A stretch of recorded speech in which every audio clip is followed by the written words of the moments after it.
From FingerLakes1.com, I'm Josh Durso, and this is Inside the FLX. Today's program is going to be a little bit different. We're going to be talking about a community event scheduled for early January in Seneca Falls. At the Seneca Falls Central School District, it's aimed at educating the community. It's based around a program called Rachel's Challenge, and school officials say it's having a big impact on classroom climate, culture, and social-emotional learning. My guest this hour, slight change from what we originally planned, Seneca Falls Central School District Superintendent Bob McKeveny, Jodi Verkey. She is the Director of Curriculum and Professional Development, and Mynderse Academy Senior Lewis Smith. But first, before we get to that conversation, a quick message from today's show sponsor, Mynderse and Verkey, the Finger Lakes personal injury attorneys. I was severely injured. I was on a ventilator. My husband was scared, and he just went for the nearest number that he had heard advertised over and over and figured they're the best. They know what they're doing. I think that's the typical reaction. But unfortunately, it wasn't the right one. And I'm thankful that we learned that early on in the process. He decided to look for someone locally who would give us a little more personalized attention. And when we met Steve and talked with him, we knew that we had found that person. If you want to feel like you have an attorney who's in your corner, who's going to listen to you, who's going to endeavor to understand you, give Steve a call. I really felt like everyone at Mynderse and Verkey really cared. For a law firm that cares about you, contact Mynderse and Verkey at 315-568-0911. Prior results do not guarantee a similar outcome. And welcome back to the program. I'm Josh Durso, and today we are talking Rachel's Challenge, and our guests are from the Seneca Falls Central School District. Thank you all for being here. Obviously, this is something pretty exciting. We're about 3 weeks out from it actually happening, the community event portion of it. Jodi, I want to start with you. What is Rachel's Challenge? Yeah, Josh, we're really excited to have Rachel's Challenge come to the district. Basically, what Rachel's Challenge is a program to help school communities build positive school cultures, right? So it's really about helping students and empowering students to build a culture and enhance a culture of compassion and empathy. And it really takes that anti-bullying, anti-violence message and turns it to the positive. So that's something that we're looking to do really repeatedly, in our district and especially at our secondary level. And this will help enhance that. So Rachel Joy Scott was the first victim in the Columbine high school shooting in 1999. So what happened as a result of that is her family really went to legislators and they really started to spread her message of how just small acts of kindness can help promote a positive culture and just really help touch people's lives in a positive way. So because of her tragic story, they were really interested in spreading her message and continuing to bring that message forward. So what they've done is put together a program, and now it's a national program. There's many chapters throughout the United States.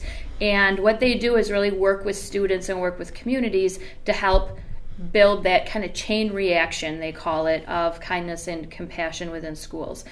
So what we're going to do on January 8th during the school day, we'll have middle school students go through a presentation. We'll have high school students go through a very similar presentation as the middle school students. And then during the middle part of the day, we'll have a student leadership training. So essentially, we'll have 100 students with between 10 and 15 adults, including some community members. Chief Peenstra is even going to join us as well. So we have some community connections there that continue to support the district in a big way, who will actually come in and they'll help train us to carry this message forward. So that may look like clubs at either the middle school or high school to follow up and sustain the message of building kindness and empathy and compassion. That may be a combined effort between middle school and high school. So that's what's going to happen during the school day for our students. And then, of course, that evening at 6:30, we will have the community event where we will invite family members. Any student over the age of 12 is welcome to join as well, but they say anything younger really shouldn't attend. And any community partnerships, wide open to the public to come on in and kind of hear what that message is so that they can help support the district like our community does so well. And Bob, obviously you've been around for a while. You've seen different types of community outreach. Where does this sort of lay in the landscape of all the different things that you guys have done to get to parents and students and even just general members of the community? So it's really quite interesting because our district did bring Rachel's Challenge in a number of years ago, probably shortly after 1999. To this day, I will tell you it was probably one of the most powerful presentations that have ever occurred in the school, and it was lasting and impactful for quite some time. And so over the years, this has gained momentum, as Jodi has said, and now this whole promotion of a culture of kindness and acceptance has been quite powerful. So we've had great support from our community members over the past couple of years in supporting us in bringing in big programs. So 2 years ago, we brought in Tall Cop. Last year, we brought in Robert Hackinson to do social media. And so we don't do that by ourselves. We do that with partners. So once again, this year, we've had partners step forward to help us with that. The Bonifiglia family has helped in a great way to allow us to do that. Many schools will bring in the presentations, as Jodi talked about in the morning. We've agreed to bring in the whole immersion program that includes the leadership training and the parent and community piece, because we really feel like it's a bigger message that we want to send, and it's a community message, which includes the school. And so there's a really interesting story on how this happened, because this really was driven by the students, and I think Lewis can probably share with you how Rachel's Challenge came to be a reality in our district this year. All right, Lewis, he teed you up right there. So jump right in. Talk to me about how this sort of unfolded and how we got here. Yeah, so this progression kind of started last year when myself and Kendra Bachman, another high school senior, were invited to come to the Seneca Falls Central School District Steering Committee meetings. And that's where students, administrators, community members, teachers, we all kind of meet and can figure out a plan and different things for some issues that are happening or different conflict resolution type things. So that's when we started really gaining a voice, kind of talking with administrators back to students. So that's kind of where it started. And then from there, we did a few different, we call them student empowerment activity type things. So on March 14th, we had a national walkout that we organized as students, and we asked Mr. McKeveny and Mrs. Verkey specifically if it's possible, what we need to do, things like that. And they accepted it with open arms and said, yes, of course. So that was really the starting point of our feedback and everything like that. So when we were presented at a steering committee meeting with, we're going to have a guest speaker come on, we were presented with one suggestion, and we thought, yeah, this guest speaker, this is awesome. Why don't we take it back and we can explore and research some other opportunities. So Kenya and I are president, vice president, student council, so we went back to that group, and it's kind of a wide range of classes, age, demographics, so we thought that was a great starting point to be able to get different feedback and opinions on this guest speaker. So our research really came down to 3 main people, and then from there we chose Rachel's Challenge based on that community leadership component of it. That's really cool. And that is, it seems wildly different from what might have been 10 or 15 years ago, just in terms of the go-between, the working between officials and students. Is that a game changer for how you guys are able to function on a daily basis? I think a new trend in education is providing student voice and choice, and knowing that they're partners with us in education.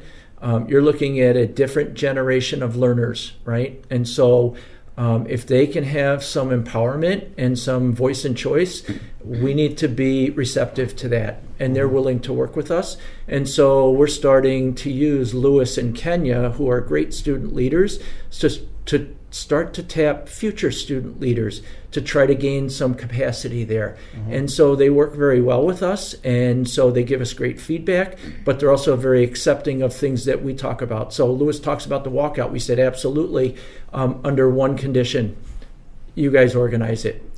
And then they asked us, but can you get us some police officers, because we'd like to do it, we'd like to be safe, but we'd like to do what's respectful. And so once again, our community partners stepped forward then. And so we've taken it all the way through. We've had a number of thoughts and ideas and feedback to the point where we're wide open. We want to bring somebody in.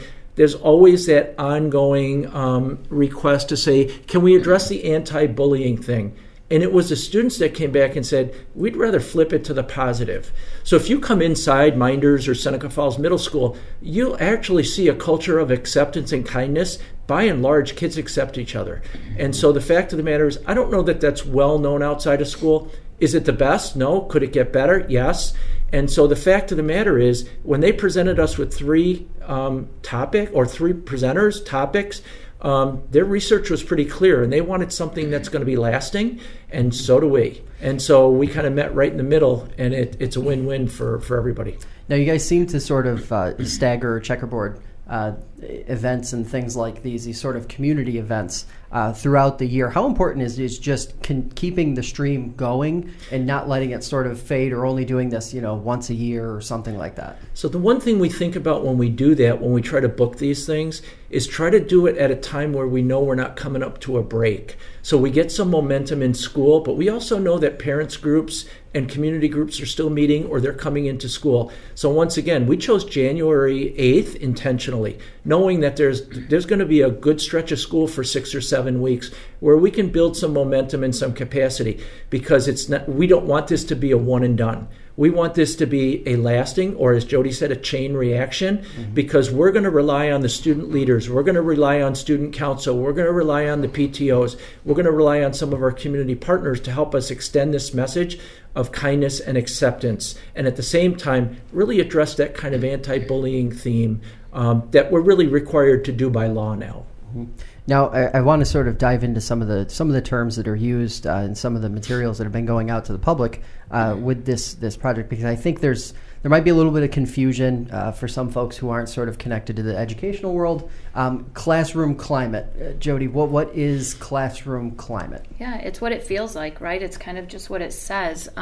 It's about students feeling safe and feeling comfortable and feeling a sense of ownership within the environment that they're in, which is either a school, either it's at the classroom that they're in, it's also in the hallways, right? The cafeteria. It's basically everywhere. So you can have a great teacher who's in their room kind of letting students have some voice and choice, as Bob had mentioned. But when they leave that room, if that message isn't felt everywhere, then it's kind of lost and not carried through. I think that we're very intentional about including students as well, in the sense of we ask a lot of them, right? So in this particular case, we are going back to our students and saying, through student council or through other avenues and clubs, how can we sustain this message? What are we going to do as a follow-up? Like Bob said, not a one and done. So we kind of put that back on them, because we know, like it's very clear, students are more receptive, right, when they're built into the process versus just being told what to do, right? So they're going to buy into that and really help spread that message. So the message is, this is a safe, comfortable environment that you can start to own, right? This isn't about adults establishing certain things. It is on some level, but it's really about building it in from all angles and all levels. And in order to do that successfully, we are well aware and more aware now, since we've brought students on board in multiple ways, that is really the most meaningful way to make it happen. So one thing we've been talking to our student leaders about is, how are we going to sustain this message of Rachel's Challenge? Where are we going to go with this? And I will pass it back over to Lewis, because he has been working with student council and some other students, kind of throw some ideas around about how this message can be sustained to help enhance what is already happening at Mynderse and at the middle school. Yeah, and I mean, we specifically chose Rachel's Challenge because of that sustainability piece. When we invite 100 kids to be involved in this leadership training, that's empowering and fulfilling enough. It kind of gives kids this sense of purpose. And so after just being invited, then they'll be, wow, my voice does matter, and now I'm trained. So now I'll be more comfortable bringing that back to other students and to our administration. So in this new club that we're forming, Rachel's Challenge, it provides a step-by-step guide, essentially, to the club. And so just a few ideas that we were throwing around was, like that Tuesday, January 8th, student council will go around to all the lockers and put Post-it notes on them that just have positive messages, like be happy, or you have purpose, or something, and stick them on all the lockers, and then place a blank sticky note, and so you have to pass it along, just to kind of keep that positive atmosphere, that positive school climate. Or we did it last year, we put them around the girls' bathroom mirrors, says, you're beautiful. Just kind of that reinforcement that some kids really do need and don't hear as much at school. That's really the best time. Very cool. So then classroom culture, that's another one of the terms that pops up What is that? And then I'm going to throw it back to the student side. Now, I'm very curious what the student perception is of modern classroom culture. Yeah. So I think we work really hard at, and we talk a lot in district about student engagement, right? And that's something that's really talked about regionally, like Bob said. That's something that I think educators are more cognizant of these days versus when maybe we were in school, which was quite a long time ago. Really allowing students to have a sense of ownership, allow them to, and encourage them to reflect on things that are going on in their lives and in the classrooms.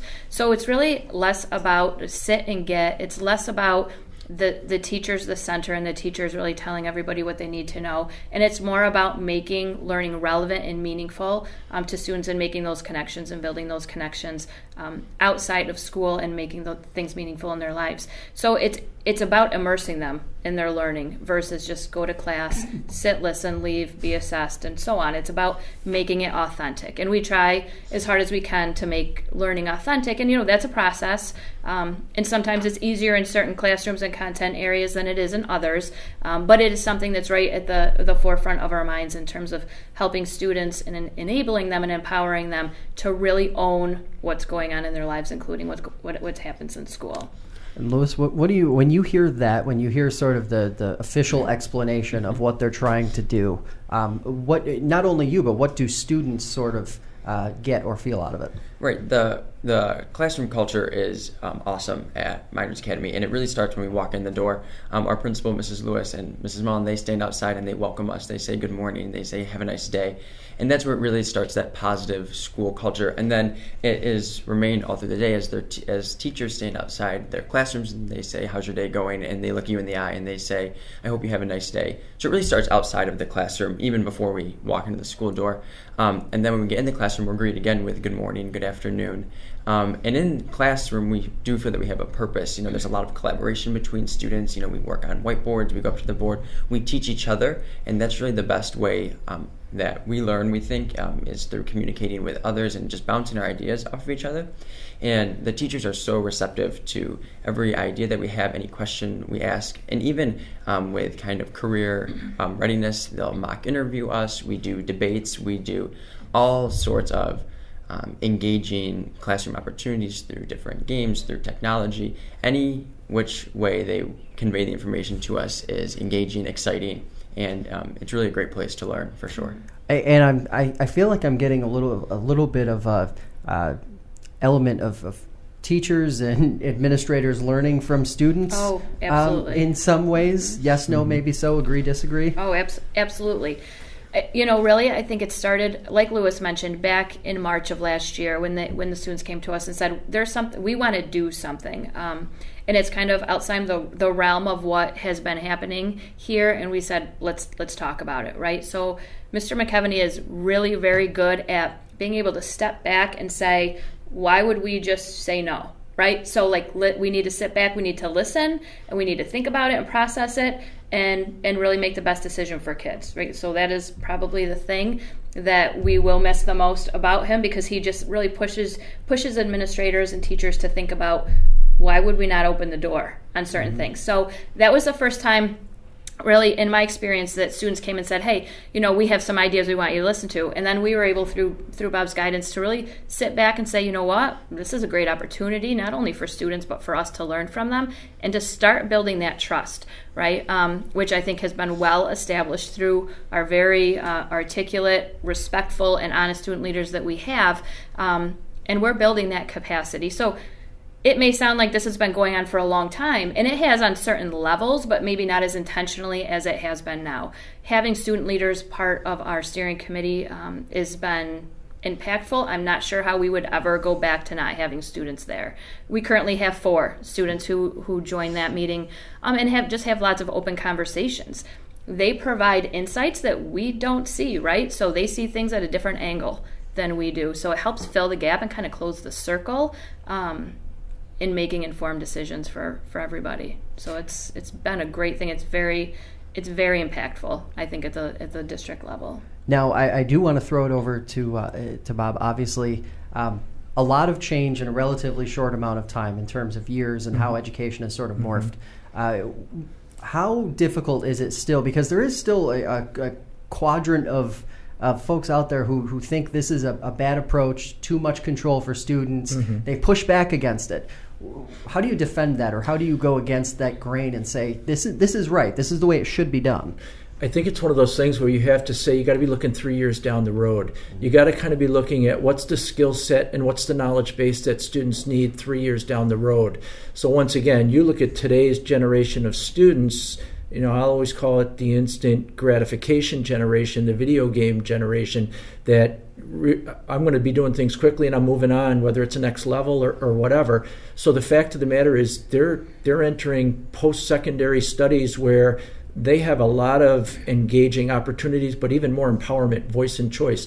So how does that filter down to high school and middle school, and what responsibility do we have? So I think we have to kind of sometimes get over ourselves as teachers to be able to say, how can we serve them best? Once again, we're not getting rid of teachers. Teachers are probably the most important and the most powerful people that come, most influential people that come in front of kids.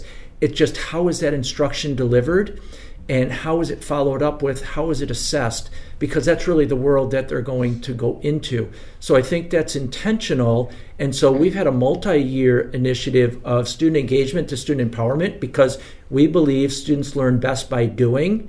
And then we want to create active and engaged learners, not people that score the highest scores on tests. Active and engaged learners means they'll be lifelong learners. And so this is one of those examples. What better teachable moment or real life experience than what we're going to go through on January 8th. So I think we're also intentional with that whole leadership training and the parent piece, because this is bigger than the school.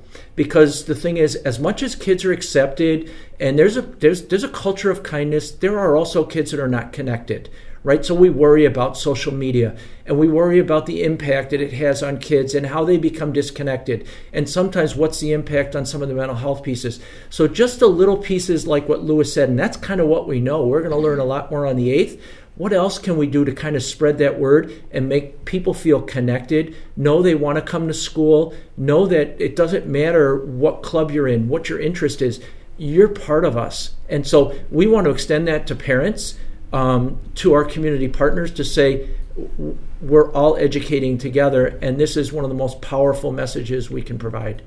So, Lewis, hearing that, my curiosity would be, as a senior getting ready to take the next step, how do you react to that? What does that make you feel, knowing that you're making the move to the next level, and that's the kind of leadership that's been put in front of you? Right. I see it as exciting, and that's because I feel that I'm prepared to take that next step through different just conversations that I've had, being able to sit with administration, be able to talk to them about opinions and their receptivity. It's just really prepared me for college interviews and for speaking with college professors.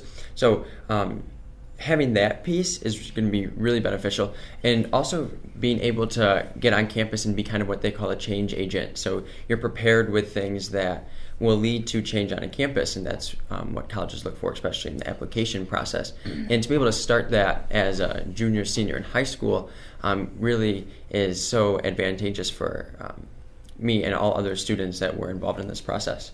So social emotional learning, it's the other term that's on that banner that's been going out.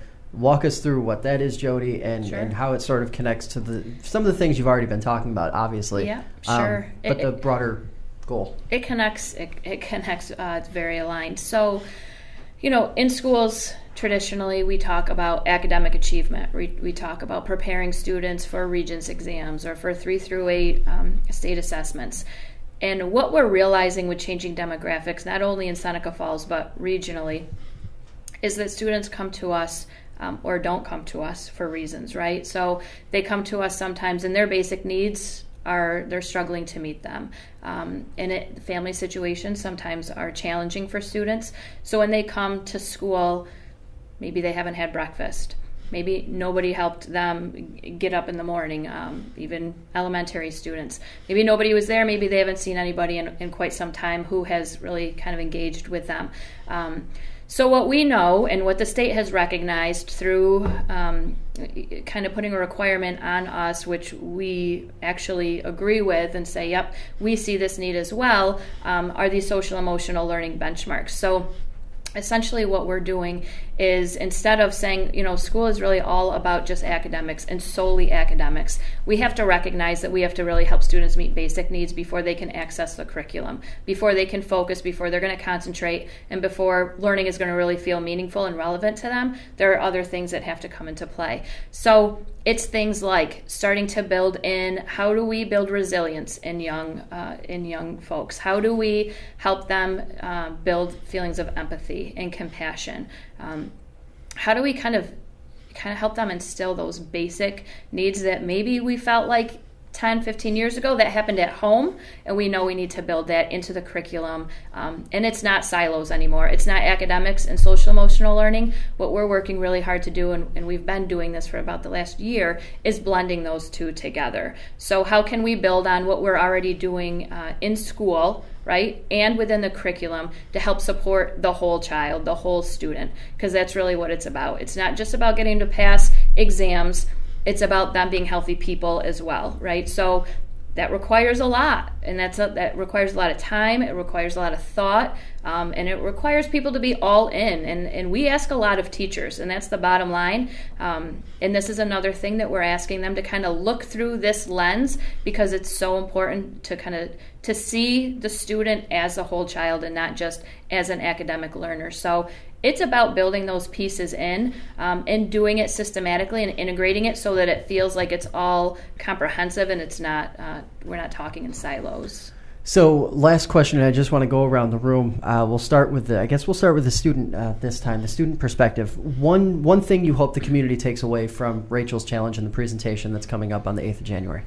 Yeah, what I would say is just, positive culture just doesn't have to maintain in the school district. It really starts at home and in the community. If kids see somebody that in the community and they just smile and say hello, just the impact that could have, I think would be the most beneficial that a community member can get out of this. And also a look into what the life of a student is actually like, and their fears and their worries and their joys too, because that all happens throughout a school year. And so I'm hoping that Rachel's Challenge will be able to give the sense of why we need to be a little more positive, and also the sense of wow, some kids really do have a hard time in school and really do struggle, and hopefully this will give a glimpse of what those struggles could be. Bob? So a couple things that I think about. One, I want to give a big shout out to the Bonifiglia family for supporting this in a big way, and we're so thankful for that, because these are not easy things to do. They're not easy things to book. So we're very fortunate in that regard, so we're very thankful there. From my perspective, two things. I'm really hopeful that the people that watch or listen to this spread the word, because we really would love to get a number of people there. One thing I would ask that people that come, or even if they don't come, is to have a kind of a global understanding that in 2019, a classroom's not four walls and a bunch of desks. A classroom's a greater community, and we all share a responsibility in the education process. And so we welcome people in the community to do that. But I think a lot about how can we make sure everybody's connected? And that goes from the community to parents and families that feel like, geez, I don't even know how to engage with school personnel about my kid, to the kid that maybe feels like, I don't even want to come to school, or I have no friends. We want to be able to change that. And that's the chain reaction that we hope to provide that night, and get our community partners and our parents to be able to say, let's all do this together. All right. I think Bob and Louis summed it up. It is really about whoever is there, or even if they can't be, just being aware of the fact that the district really sees the community as that blanket that wraps around students, right? It's about all of us, not just what happens within the walls of Mynderse Academy or the middle school or any of the other buildings. It's about true partnership, and our district is very fortunate that we have established those with the community. So it's really about, they say, it takes a village, and it truly does, especially these days, and we really appreciate the fact that we have that support. And I hope that the community understands the gratitude that exists there. And then just one more time quickly for the folks who might be interested in coming out, when, where, cost, et cetera, et cetera. Yep, absolutely. So I'm glad we're ending on that, because there are a few details we would like to share. So January 8th, 6:30 to about 7:30, high school auditorium. At about 6:15, there will be childcare available. We have some high school students earning community service hours, so it's a great opportunity for them as well. So bring your child. And at 5:45, in the high school cafeteria, our Seneca Falls Education Association they will be providing a pizza dinner, water, chips, that kind of thing. So people can come, 5:45, have some dinner, drop their children off if they need to for childcare. They'll be in great hands, Mynderse Academy students, and then come to the auditorium at 6:30 to learn more about what our students learned about during the day. All right. Well, I appreciate you guys coming in, and obviously this will be a really cool event to see play out, and it's a great resource for the community. Thanks, Josh. Yes, thanks, Josh. Thank you.